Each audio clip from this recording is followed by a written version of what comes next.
Framework would this be if we couldn't import the game's namesake, a dragon? But not just any dragon. We are going to try this level 24 solo controller. I've actually imported higher level monsters, but this guy has a good diversity. So let's copy the text from the compendium right there and paste into the notes tab. There we go. Say OK. Remember, wake up the MPB by clicking on it. I'll get this guy a bit out of the way there. And we will click back on and go F4. And we are asked for his speed. Let's choose 12 since that's the movement mode he's probably going to be doing most. It actually doesn't matter. You can change it on the fly. And you can see he gets generated, and he's a big guy. So what we're going to do now is the usual checking of the notes tab. Make sure all the powers look good. They're properly separated by the hashtags. That looks good there. And all his stats, his properties, are properly filled out. The hit points, the defenses, and ability scores, and skills, all that good stuff. So, and he's got 2 languages. He speaks Common and Draconic. So we'll say OK there. That looks good. And we will start. Press any button, doesn't matter. So we'll go and counter. And we see a checklist here. Now, the one in the chat is a little strange because it has a lowercase w. That's why it thinks there's breath weapon twice. It's not. As you can see, it's smart enough to only do it once here. It's capitalized all the entries of the power titles, and it's determined the unique power titles here. Look at this. Weakening Flames, which is the aura, has been added onto the end. It was detected at the beginning up there, and it has been appended to the notes tab. So we can go ahead and start importing. Of course, we'll do all the powers. And the first one, and by the way, we will skip the flavor text. We'll just leave that as an exercise for you. Make sure that you put something interesting in there. We'll leave it to the defaults and make sure the ranges are correct. Don't worry about the doubling of the commas here. That'll be cleaned up if you're a real stickler for a properly worded power. And yeah, that looks good. And we saw that basic attack was checked there. And he has a reach of 3. Wow. Okay. And this looks all filled out right. Look at this. We have some plus damage. 3d10 of fire. So it detected that. Plus 3d10 fire damage right there. So that's cool. So that looks good. For his bite attack, we'll say okay there. And claws next. It's pretty much the same thing. It's also a basic. And that's what the BA in front of it is for. So it triggers that check mark right there. And check everything else. That looks good. Yeah, no plus damage this time. We'll say okay. Next comes the double attack. And you will notice that the field for call choose basic attack is 2. And we know the combination that we can use. And it's 2 claw attacks, I believe. Let's just double check. And yeah, makes 2 claw attacks. So we have to choose the 2 claws manually. We can't choose bite. Well, you can. You're the DM. You decide. But I mean, according to the power description, that's what it says. So that's a standard. Yep, looks good. Now, this is a little confusing. Targeting personal ACU. Oh, I'm not attacking myself, am I? The dragon says. No.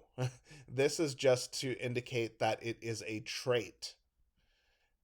So as a trait, there's not going to be any attack stuff filled out except this attacks 2 here because it knows that it's going to be calling choose basic attack twice. So there's no need to fill out all this stuff. And it's a personal trait. But when it actually runs, it won't run anything itself, but it will call choose basic attack twice. So that's why that option, that field title is worded that way. We'll say okay. Next is Fiery Wing Riposte. This is an immediate. So it's going to go under his immediate button. And yes, there we go. It's detected that. And we see the keywords are correct. Remember to check the keywords because that could be important. Melee against fortitude. Make sure the defense is correct. 1 creature. Yep. Is it really damage 5? That sounds a little strange. No, it's not. See, it's screwed up here. It says pushed 5 squares, so it thinks it's doing 5 points of damage. So you gotta catch stuff like that. Let's move that out of the way of the selection window and correct it because it will put the 5 points of damage. So let's go 0 there. Take that out and see if it properly handles the hit text. It detects the effect that we've got going there. We'll say okay. And yep, create ongoing 5 fire. That looks good. Duration save, of course, which is for all ongoing damage. Chooses the damage type correctly. We'll say okay. Beguiling blow is next. This is a recharge power. I want to direct your attention here in the special. Recharge 5, no space. Don't delete this. Because what's going to happen is later on the edit power macro is going to see that and it's going to say, aha, well, I know what to default the recharge value to when I ask that user out there, what's the recharge value? So that's how it knows. So leave that in there. It will be removed for you so your players don't see it. Attack, recharge, and that's a minor. That looks good.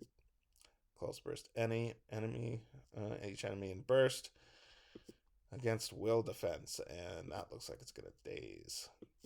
Okay, and yep, there it is. It read that special recharge 5 and it's giving you that option now, so we'll say okay there. And it picks up the dazed. By the way, I'm watching down at the bottom right corner here, and the memory is behaving itself, so that's good because we can't double click it right now because we're in the middle of a macro, won't let us do that. So breath weapon, which also recharges on a 5, and the size of the blast in question is in both nominal range and maximum range. That's how it gets coded in the power editor. Attack, recharge standard, that looks good. Close blast 5, reflex each creature in blast. Yep, and looks like that weakens as we can see on the tail end of the text there. Say okay, and there's the 5 again. For that value, if it was 4, it would default to 4. Okay, now it detects the weakened effect, and that is indeed save ends. All right, bloodied breath. Now, this happens when first bloodied. Now, he has to be bloodied in order to do this, to run. It is a free action, and it happens as soon as he gets bloodied. So, the importer is smart enough to know, wait a minute, that's a reaction to being bloodied. He gets bloodied, our gold dragon gets bloodied, and he's allowed to do this for free. So it says, I'm going to define a trigger for bloodied breath. And it checks that on itself. Smart enough to do that. And again, this is considered a trait, so there's no attack here. It's actually going to call. Actually, it won't call anything. I forget if I actually programmed it that way or not. If it doesn't, then hey, just run bloodied breath, the breath weapon rather, manually, no problem. So what happens? And by the way, we can actually customize this. You don't have to do this; it's optional. But I like to do it just to keep myself honest as a DM. And it says Elder Gold Dragon state must be, you guessed it, bloodied. So now it's going to force us to be bloodied if we want to use this. Won't work if we aren't. Okay. And now it's asking, well, who's going to be the runner of bloodied breath when this token reacts to being bloodied? And we'll leave it at the Elder Gold Dragon. So it actually pops up for us and asks, well, you're bloodied now. Do you want to run bloodied breath?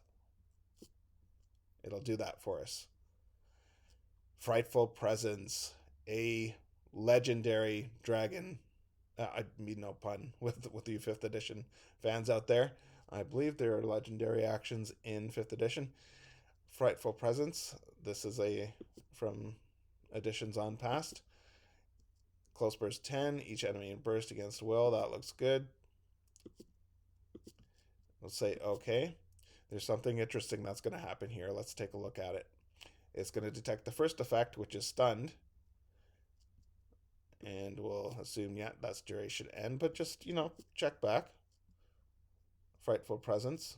Stunned until the end of the Elder Gold Dragon's next turn. Sure, but look at this. There's an after effect. Is it going to detect it? Let's find out. Yes, it does. Create after effect from the target. Takes a -2 penalty to attack rolls, save ends. Yes, we do want to make an after effect out of that. That will be tacked on to the stunned effect that we just configured. And the mod is indeed 2 for a save. And we move on to Burning Tomb. Now this is a zone, so a token should get created for us. This is an area burst 1 within 20. There it is. Reflex.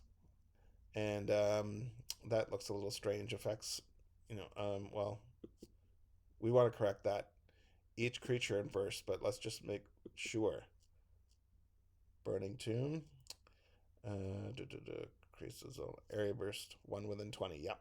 That's everybody. Okay, so we guessed right. Against reflex. And the damage looks good. Fire. And it's going to analyze the hit text and detect that immobilized effect. Let us configure it with a create effect form. There we go. There's fire damage. And does it do fire damage? Let's see. Burning Tomb. Yep. Takes 15 fire damage when the zone is in effect, but not right now. That's later. So what do? Well, we say cancel because it doesn't do that 15 points of fire damage now. It does it later. It's not applicable for the base power. So we'll say cancel right there. And then immobilized. We'll talk about that later, about the actual zone. Now, this is the aura, Weakening Flames aura start. Now, in order to configure an aura, you have to have the aura keyword in there. Otherwise, it's not going to configure as an aura. But the fact that it has it in the title tips us off to the fact that it's an aura, of course. This final word here is a keyword. This lets us know that the aura will be activating at an encroaching creature's start of their turn. That's what that's there for. Actually, I believe I coded that, so that would be the default. You can also put end or on or off there. So close burst 2, each enemy in burst. Okay, yeah, that looks good.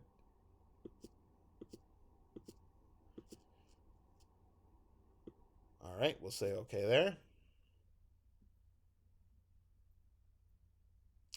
Now this is the aura editor. There's the aura name. That's the macro that is going to be called to actually run the aura. The range is 2, of course. And it's going to be versus enemies and activate at turn start. So that looks good. By the way, if you make a mistake here, or if the importer makes a mistake here, and you realize later that it made a mistake, you're not out of luck. Remember about Frankenstein's lab.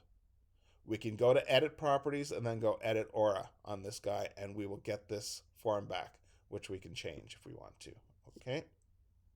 And blank out the name at the top. And if it sees the name's been blanked out, it will prompt you for the correct macro to run for the aura. Let's be a little weird here and go magenta just to make sure it stands out as the color. And there it is, Weakening Flames weakened. And do we want it to be sustained? I'm not sure that's appropriate. What does it say? Fire aura to each enemy that enters it starts its turn. The aura chooses to take either 15 damage or to be weakened until the start of its next turn. Weakened until the start. So that made a mistake. So you got to watch out for that. So we'll change it to start. Say okay. And Yes, this does the fire damage, the aura does, but it only does one. So, but we will do both, and we will undo the one that the player chooses to discard at the time. Don't worry that it's duration sustained. It's smart enough to know that it's permanent. 15 points taken off until it's healed. So we'll say okay there. Damage type of fire. Flames weakened. Yep, that's what we're configuring for the target here. This is important because this actually finalizes the targeting for the aura. It's yes, it's against enemies, and yes, it's range 2 all around the dragon in a close burst.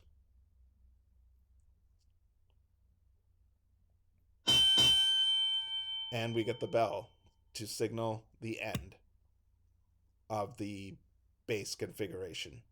So we'll stop there for this video, and in the next one we will talk about customizing and testing the dragon. Hope to see you then.